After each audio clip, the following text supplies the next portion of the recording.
Hello. If you want to support us here at The Contemporary Gentleman, you can buy into our Spy series, links below. And depending on when this was recorded, we may or may not have an Instagram and or Patreon. If we do, links are below. Cheers.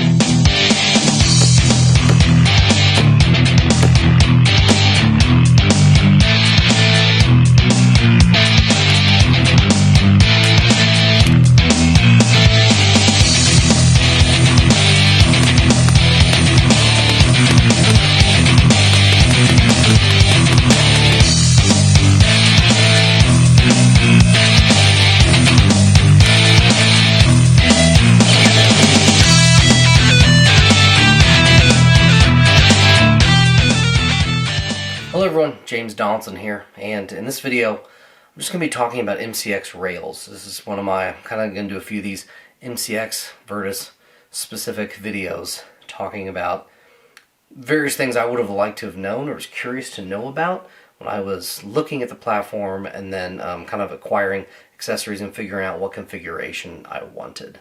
This isn't going to be structured like most of my videos. It's going to be kind of like the helmet video where I just talk about some of the things. So I've got an array of rails and guns in front of me.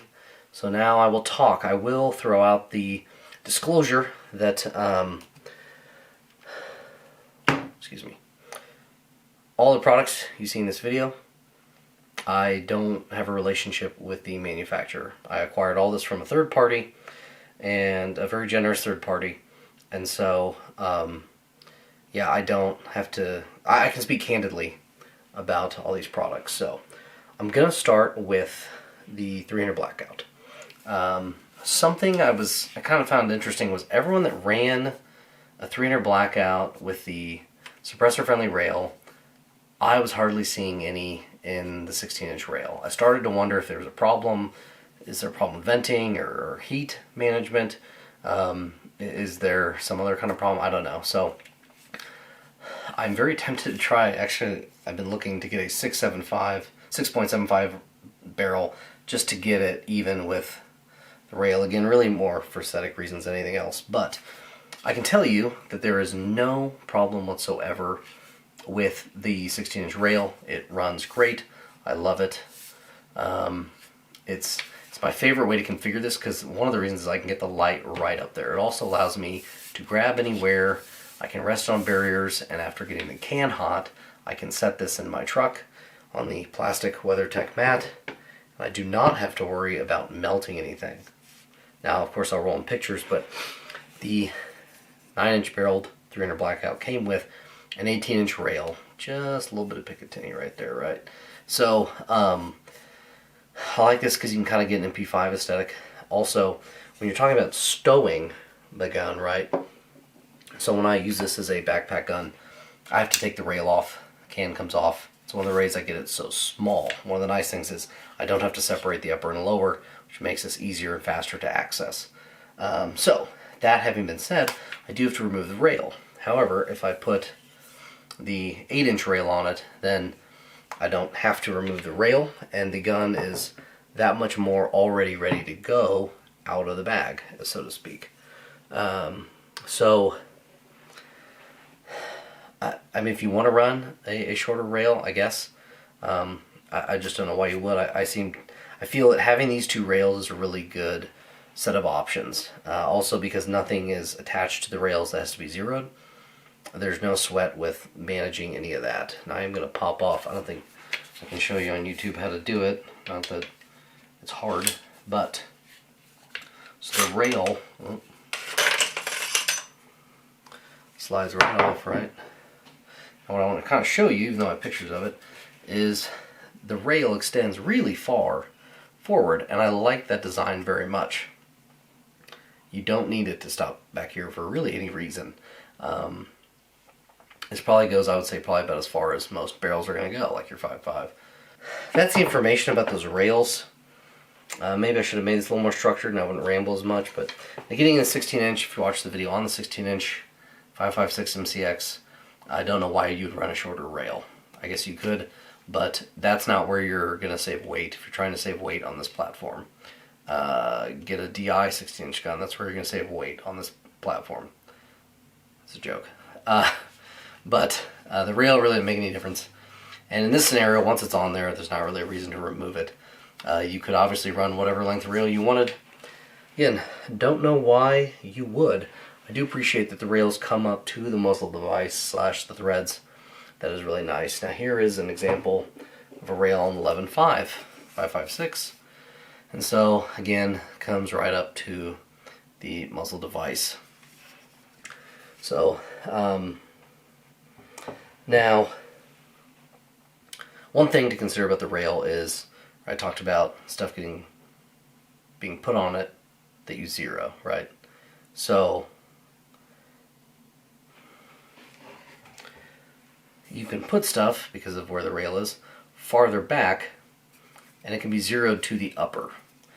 And so if you're going to say, well, why am I looking at a product or doing something a certain way just to make up for an inherent problem in the product? You're not completely.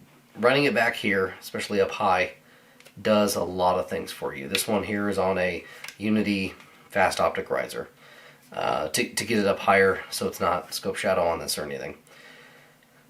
So you accomplish a lot. One, I'm going to have very consistent grip day or night, nods or not, white light, doesn't matter. I'm going to grip up here.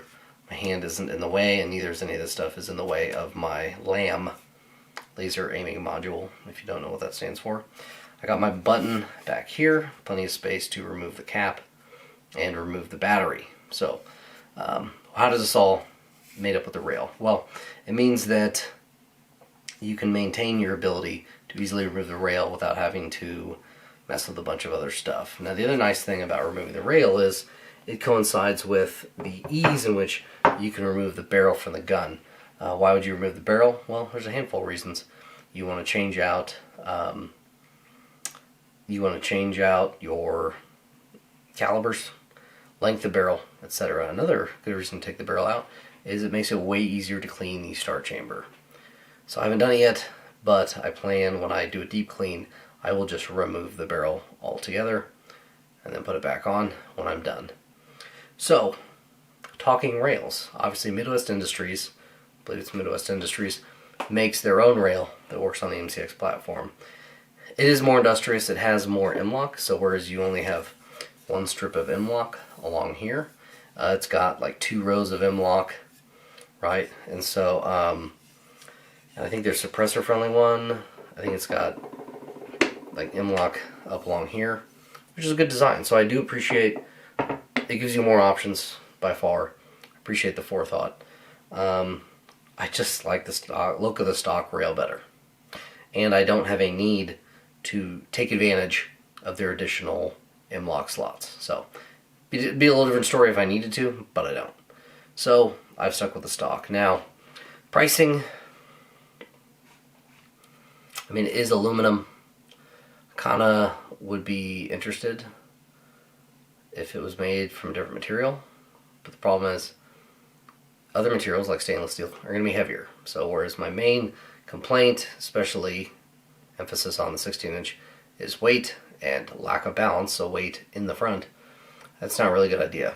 You can make it out of titanium, but then it'll be expensive as shit. So where it's about $200 or $250, I don't remember, for any of these rails, they're all about the same price. There's complications. Now, something else to consider. If you're having trouble getting your rail on the gun, it's got these little eyelets. I'll roll in pictures as I did before. So, I got this gun through a blackout 9-inch, came with the 8-inch rail. I got this rail. It came in, eyelet wasn't lining up. So I called 6 Hour. There's 2 different eyelets because there's 2 different rails. So I had a non-suppressor rail eyelet on my suppressor rail.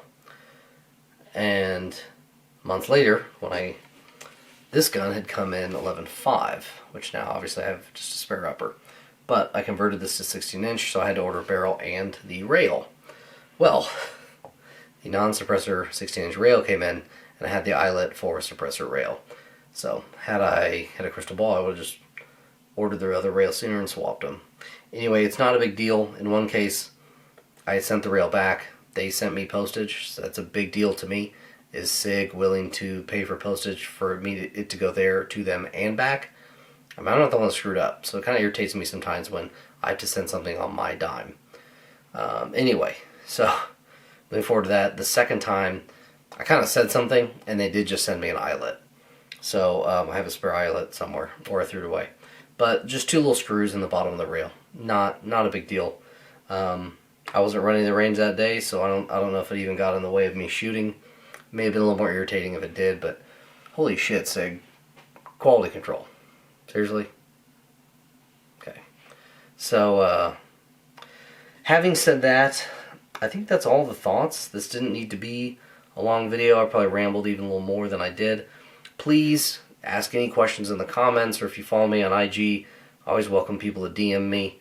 But there's not a lot to this rail, but there were just some questions people had, or I had, when looking into this platform. I will say this rail is 2 inches wide, so it will fit most suppressors. For instance, I have a Hyperion, which is a pretty big suppressor inside that rail.